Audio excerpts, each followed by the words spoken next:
Bonjour à toutes et à tous. Aujourd'hui, je vous propose de revenir sur un article que j'ai publié cette année qui s'intitule « De l'usage mondialisé à la pratique singulière de l'emoji, le cas des locuteurs créolophones ». Je vais essayer de le vulgariser au mieux tout en reprenant les grands concepts et mes analyses dispersées dans cet article disponible gratuitement sur le site des carnets de recherche de l'océan Indien. Avant de passer directement à mes propres travaux, il est nécessaire de faire un petit tour d'horizon de la revue de littérature, c'est-à-dire ce qui a été fait avant moi, sur les émoticônes et les emojis. Je vais essayer d'être assez brève en vous présentant succinctement 4 auteurs qui ont travaillé sur la question. Évidemment, cette liste n'est pas exhaustive. Commençons d'abord en 2007 avec un article de Michel Marcocchia et Nadia Goduchot qui se sont intéressés au rôle des smileys en production et en réception. Ils commencent par hiérarchiser d'une certaine façon les emojis selon l'usage qu'en font les internautes. D'après eux, les 3 smileys les plus souvent utilisés sont le sourire, le clin d'œil et le smiley de tristesse ou de colère. Ils ajoutent aussi que les smileys permettent de rendre plus accessibles les sentiments et les émotions de l'auteur du message, comme la joie, la tristesse ou la colère. Cet article reste dans la continuité d'une question fréquemment explorée par Nadia Goduchot, qui se penche régulièrement sur les conséquences négatives de la communication électronique médiatisée par ordinateur, notamment sur l'expression et la compréhension des émotions. Plus tard, en 2016, Pierre Alté renforce cette idée d'accessibilité des émotions par les émoticônes en affirmant que les émoticônes les plus employés sont toujours les plus simples, comme l'émoticône du sourire, de la tristesse ou encore le clin d'œil. À cela, il ajoute qu'à l'instar des intonations ou des exclamations, le sourire peut indiquer qu'on éprouve de la joie, mais il n'est pas l'émotion elle-même. Il n'en est qu'un des indices. En 2019, Olivier Langlois consacrera sa thèse de doctorat en communication sur l'impact des emojis sur la perception affective des messages textes. Il évoque de nombreux aspects de l'emoji, mais aussi l'absence d'emoji, qui devient parfois problématique dans nos conversations. Il affirme que les emojis ont un impact réel dans les conversations électroniques.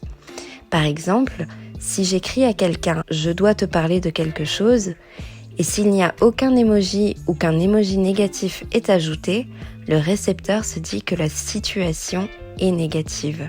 En 2020, Justine Leflore montre qu'une grammaire des emojis peut être dégagée de l'usage qu'en font les community managers. Elle évoque notamment l'intérêt rhétorique et marketing des emojis en situation commerciale. Nous arrivons donc en 2023 avec mon humble contribution à ce vaste sujet. Ma question de recherche voulait partir du global pour arriver à des points particuliers. L'emoji peut-il s'affranchir de la tendance de la mondialisation à fragiliser les identités ? J'avais remarqué que les études récentes se focalisaient sur l'étude de l'emoji, ses usages et pratiques selon une plateforme donnée. Par exemple WhatsApp, Twitter, Snapchat, etc. Mais personne ne s'était encore intéressé en profondeur sur la place de l'emoji dans les productions créolophones en ligne et la façon dont cet usage mondialisé pouvait peut-être devenir une pratique singulière lors des interactions entre les locuteurs créolophones. Pour compléter donc les études de mes prédécesseurs, j'ai voulu théoriser l'emoji sous le prisme de l'identité en établissant une catégorisation des emojis. Ce schéma permet de visualiser les catégories d'emojis existantes. Les étiquettes orange sont relatives à des emojis qui sont équivalents soit à des déictiques, c'est-à-dire des indicateurs de lieu, de temps ou de personne, soit à des embrayeurs, c'est-à-dire des mots qui ne prennent sens qu'en prenant en compte la situation d'énonciation. C'est-à-dire qu'un embrayeur seul ne veut pas dire grand-chose.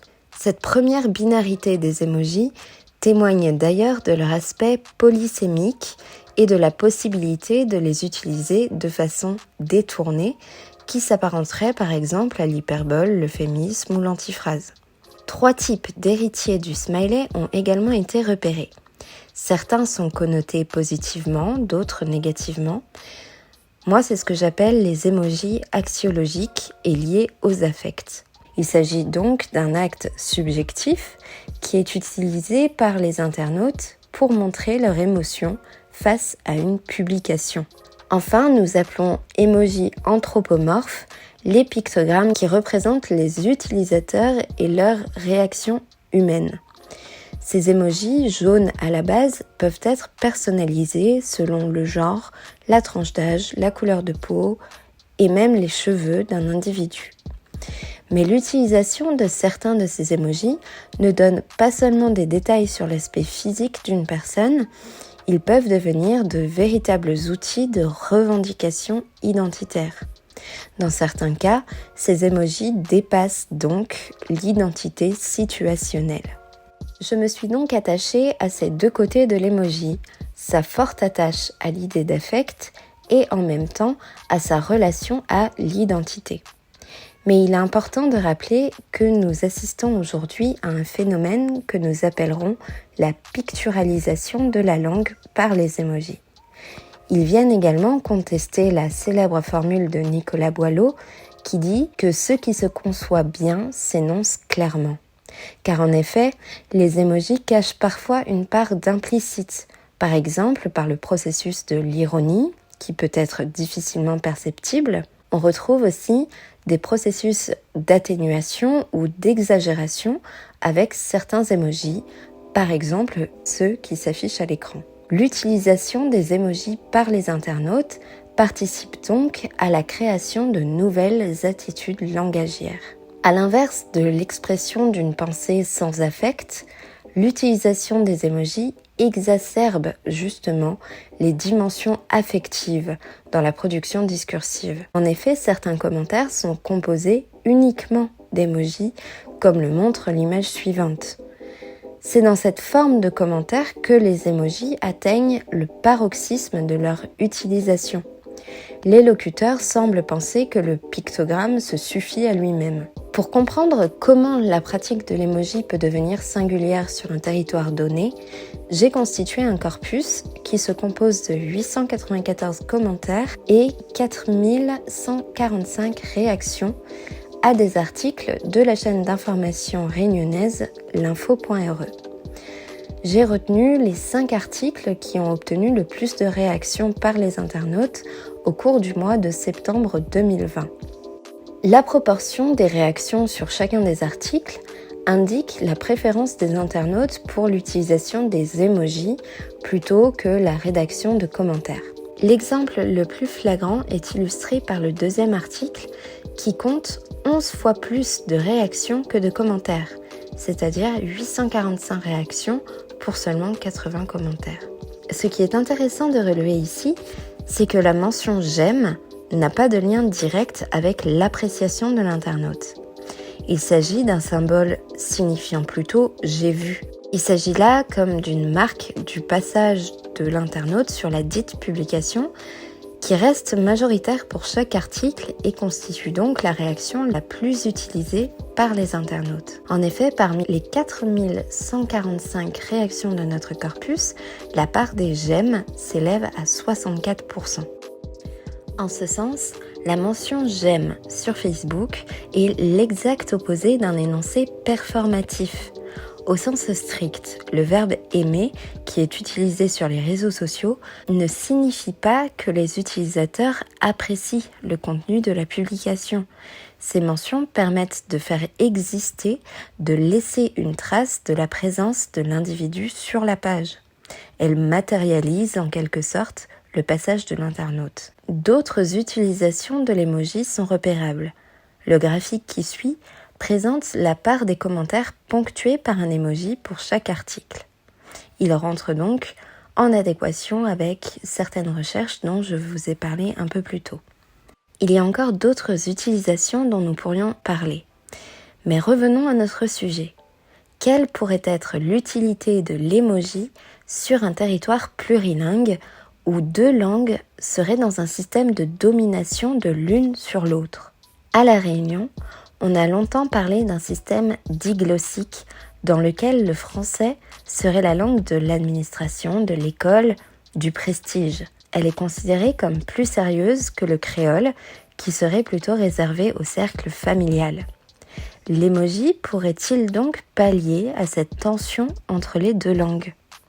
Dans notre corpus, nous voyons que la domination du français sur le créole est bien réelle. En ce sens, on peut se demander si les créolophones ne laisseraient pas paraître leur identité au travers de l'emoji. Sur l'ensemble de notre corpus, ce sont 46 commentaires qui sont composés d'émojis anthropomorphes. Il ne semble donc pas que la revendication de l'identité réunionnaise passe par ces pictogrammes personnalisables.